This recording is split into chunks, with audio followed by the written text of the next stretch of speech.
இது ஃபர்ஸ்ட் மலேசியாவின் செய்திகள் உங்களுக்காக.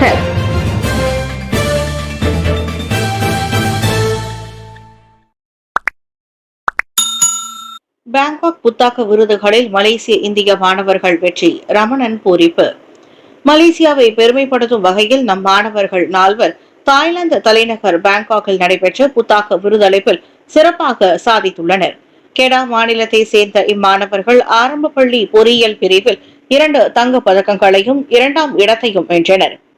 சாரங்கபாணி தமிழ் பள்ளியை சேர்ந்த இளநேயன் யுவராஜன், தீர்ஷனா முனியாண்டி மற்றும் சுல்தான் ஃபட்லிஷா, தேசிய இடைநிலை பள்ளியின் இளநருண் யுவராஜன், இளமாருண் முனியாண்டி ஆகியோரே அந்நால்வராவர்.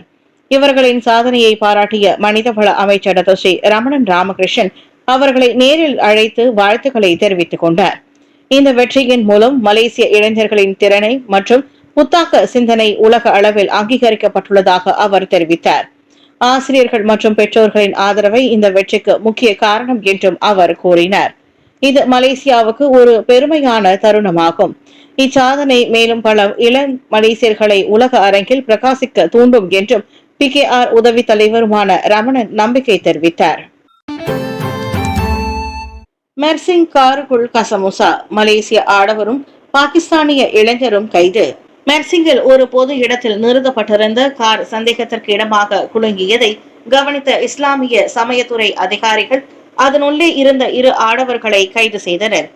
ஒழுங்கீன செயல்களுக்கு எதிராக ஹரிராயா முதல் நாளன்று வழக்கமாக ரோந்து பணியில் ஈடுபட்டிருந்த போது அந்த கார் அதிகாரிகளின் கண்களில் பட்டது.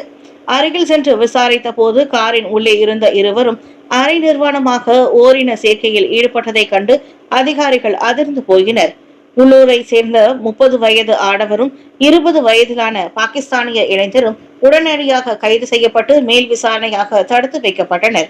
இருவரும் ஓரின சேர்க்கையாளர்களான செயலி மூலம் 1 வாரத்திற்கு முன்புதான் அறிமுகமானார்கள். இந்நிலையில் ஒழுங்கீன செயலுக்கு ஹோட்டலுக்கு செல்ல விருப்பம் இல்லாததால் காருக்குள்ளேயே முடித்துக்கொள்ள அவர்கள் முடிவு செய்துள்ளனர். எந்த ஒரு கட்டணமும் இல்லாமல் பரஸ்பர விருப்பத்தின் பேரிலேயே இருவரும் இதில் ஈடுபட்டதாகவும் கூறிக்கொண்டனர். சுட்டெரிக்கும் வெயில் உடல் உபாதை தொடர்பில் 15 சம்பவங்கள், 1 குழந்தை உயிரிழப்பு. சுகாதார அமைச்சு. நாட்டில் வெயில் தொடர்ந்து சுட்டெரிக்கும் நிலையில் இவ்வாண்டு வெப்பத்தால் பாதிக்கப்பட்ட 15 சம்பவங்கள் பதிவாகியுள்ளன. அவற்றில் 1 குழந்தை பரிதாபமாக உயிரிழந்த சம்பவம் பெரும் அதிர்ச்சியை ஏற்படுத்தியுள்ளது. அதிக வெப்பநிலை காரணமாக வெப்ப சோர்வு மற்றும் வெப்ப காய்ச்சல் போன்ற பிரச்சனைகள் அதிகரித்து வருகின்றன. எனவே பொதுமக்கள் தேவையற்ற வெளிப்புற நடவடிக்கைகளை தவிர்க்கவும், அதிக அளவில் தண்ணீர் குடிக்கவும் சுகாதார அமைச்சான KKM அறிவுறுத்தியுள்ளது. குறிப்பாக குழந்தைகள், முதியவர்கள் மற்றும் உடல்நலக் குறைவுற்றவர்கள் அதிக கவனம் செலுத்த வேண்டும் என எச்சரிக்கை விடுக்கப்பட்டுள்ளது. கடும் வெப்பம் தொடர்ந்து நிலவும் நிலையில் அனைவரும் பாதுகாப்பு முன்னெச்சரிக்கைகளை கடைபிடிக்க வேண்டியது அவசியம். நீடிக்கும் தலை சுற்றல், தீராத தாகம், அதிகரிக்கும் உடல் வெப்பநிலை போன்றவை வெப்பவாதத்திற்கான ஆரம்ப அறிகுறி என்பதையும் KKM நினைவூட்டியுள்ளது. எண்ணெய் விலை உயர்வை சமாளிக்க 3.2 பில்லியன் ரிங்கிட் மானியம் வழங்கப்பட்டுள்ளது. அன்வார். மேற்காசியாவில் தொடரும் மோதல்களால் உலக எண்ணெய் விலை திடீரென அதிகரித்ததன் விளைவாக கடந்த 1 வாரத்தில் மட்டும் அரசாங்கத்தின் மானியம் 700 மில்லியனிலிருந்து 3.2 பில்லியனுக்கு எகிரியுள்ளது. பிரதமர் ஸ்ரீ அன்வார் இப்ராஹிம் அதனை தெரிவித்தார். மத்திய கிழக்கு நெருக்கடியால் ஹார்முஸ் நீரிணை பாதிக்கப்பட்டுள்ளது. மலேசியாவின் எண்ணெய் இறக்குமதியில் கிட்டத்தட்ட 50 விழுக்காடு அந்த நீரிணையை தாண்டிதான் வர வேண்டும் என்பதால் மலேசியாவும் அதன் தாக்குதலில் இருந்து தப்ப முடியாது.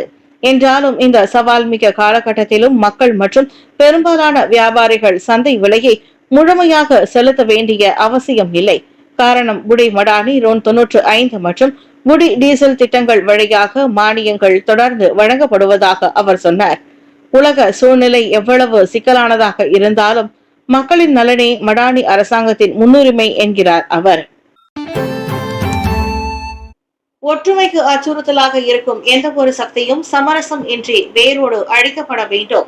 யாங்டி பெத்துவான் அகோங் சுல்தான் இப்ராஹிம் இஸ்கந்தார் மக்களின் ஒற்றுமைக்கு அச்சுறுத்தல் ஏற்படுத்தும் கூறுகளை சமரசம் இன்றி ஒழிக்க வேண்டும் என்று ஆணையிட்டுள்ளார்.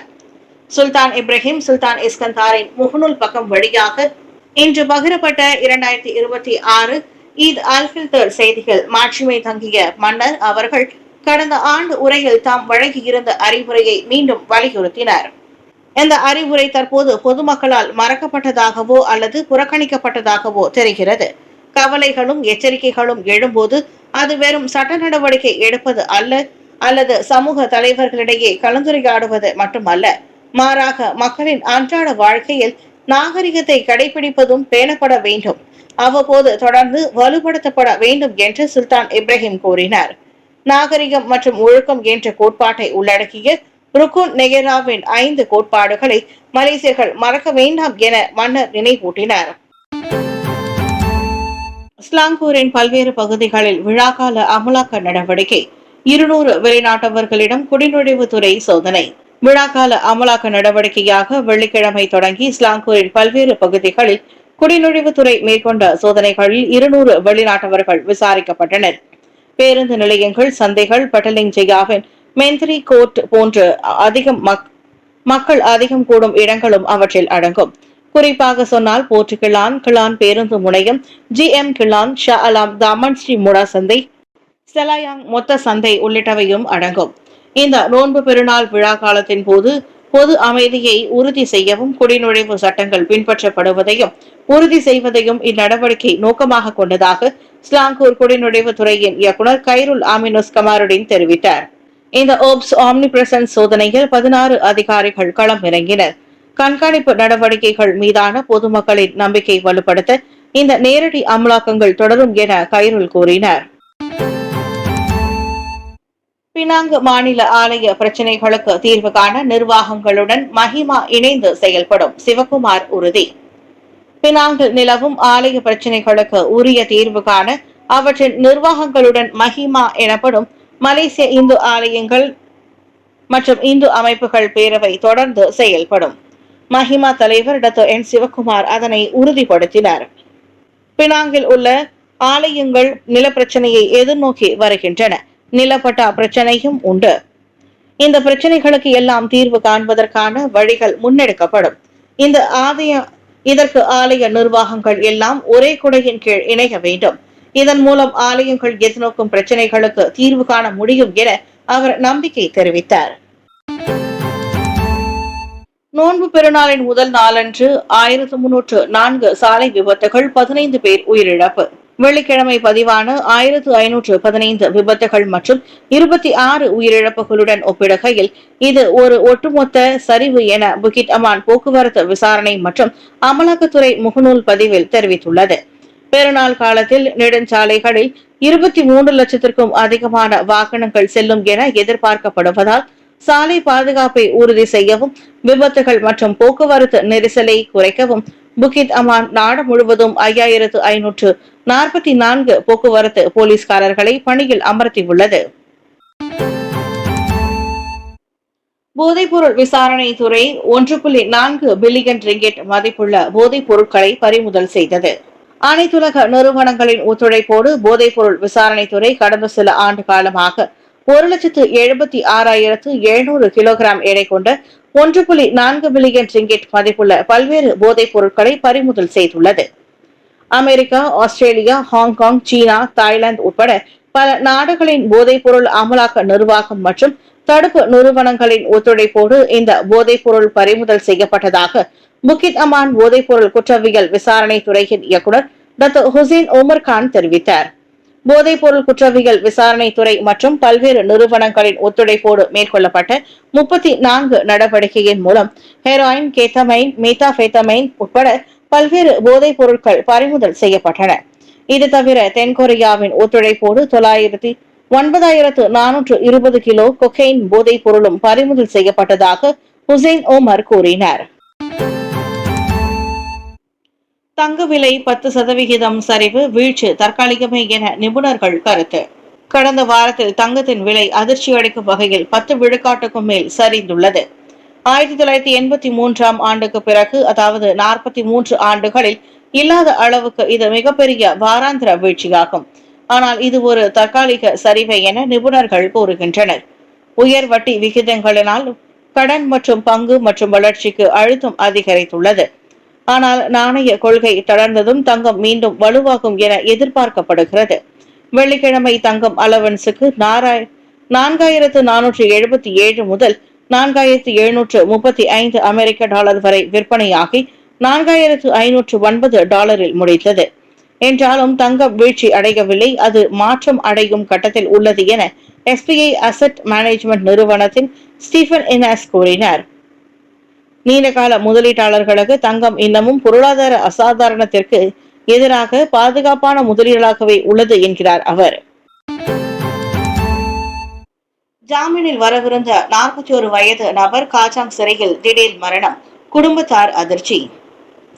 கடந்த வாரம் காப்பார் மேருவில் சந்தேகத்தின் அடிப்படையில் கைதான 41 வயது இந்திய ஆடவர் காஜாங் சிறையில் மர்மமான முறையில் மரணித்துள்ளார். இது குடும்பத்தினரிடையே பெரும் அதிர்ச்சியை ஏற்படுத்தியுள்ளது. செவ்வாய்க்கிழமை கைதாகி வியாழக்கிழமை நீதிமன்றத்திற்கு கொண்டுவரப்பட்ட போது 1000 ரிங்கிட் ஜாமீன் தொகையை செலுத்தாததால் அவர் காஜாங் சிறைக்கு அனுப்பப்பட்டார். இந்நிலையில் ஜாமீன் பணத்தை ஏற்பாடு செய்து நாளை செவ்வாய்க்கிழமை தனது சகோதரரை அழைத்து வர அவரின் அக்காள் லட்சுமி எண்ணியிருந்தார். ஆனால் சனிக்கிழமை இரவு 8 மணிக்கு மேல் அந்நபர் உடல்நலம் குன்றி மருத்துவமனையில் அனுமதிக்கப்பட்டதாக காஜாங் சிறையிலிருந்து தகவல் வந்துள்ளது. மறுநாள் காலை தம்பியை பார்க்க கிளம்பிய போது அவர் இறந்துவிட்டதாக தகவல் தெரிவிக்கப்பட்டதால் குடும்பமே பெரும் சோகத்தில் மூழ்கியது. மரணத்திற்கான காரணம் குறித்து குடும்பம் வற்புறுத்தி கேட்டதற்கு கொடுக்கப்பட்ட விளக்கத்தில் தங்களுக்கு திருப்தி இல்லை என குடும்பத்தார் தெரிந்துள்ளனர். நியாயம் வேண்டும் எனவும் அவர்கள் கோருகின்றனர். இன்றைய இறுதி சடங்கு முடிந்த பின்னர் இது குறித்து போலீசில் புகார் செய்ய போவதாகவும் குடும்பத்தார் கூறியுள்ளனர். ஹார்முஸ் நீரிணையை திறந்துவிட ஈரானுக்கு ட்ரம்ப் 48 மணி நேர கெடு, எரிசக்தி ஆலைகளை தாக்கி அழிப்போம் என ஈரான் பதில் மிரட்டல். முக்கிய வணிக போக்குவரத்தான ஹார்முஸ் நீரிணையை முழுமையாக திறந்து விடுமாறு அமெரிக்க அதிபர் டொனால்டு ட்ரம்ப் ஈரானுக்கு 48 மணி நேரம் கெடு விடுத்துள்ள நிலையில் அதற்கு வாய்ப்பில்லை என தெஹ்ரான் திட்டவட்டமாக தெரிவித்துள்ளது. ஹார்முஸ் பழையபடி திறக்கப்படாவிட்டால் கடும் தாக்குதல் நடத்தப்பட்டு மொத்த ஈரானும் அழிந்து போகும் என ட்ரம்ப் எச்சரித்துள்ளார். இதற்கு பதிலடி கொடுத்துள்ள ஈரானிய அதிபர் மசூத் பெசிஸ்கியான், ஹார்முஸ் நீரிணை அனைவருக்கும் திறந்தே உள்ளது, எங்கள் நிலத்தை சீந்தியவர்களை தவிர என பளிச்சென கூறினார். மீறி தாக்குதல் நடந்தால் நீரிணையை முழுமையாக மூடுவோம் என்றும் வளைகுடா வட்டார எரிசக்தி வளங்களை முக்கிய இலக்காக கொண்டு தாக்கி அழிப்போம் என்றும் அவர் சூளுரைத்தார்.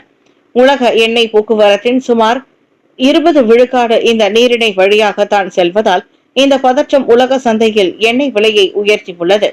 இதனிடையே ஈரான் மற்றும் இஸ்ரேல் இடையே ஏவுகணை தாக்குதல்கள் தொடரும் நிலையில் பலர் காயமடைந்துள்ளனர். பேரழிவை தவிர்க்க உலக நாடுகள் சமாதானத்துக்கு அழைப்பு விடுத்துள்ள நிலையில் அடுத்த 48 மணி நேரம் மிக முக்கியமானதாக கருதப்படுகிறது.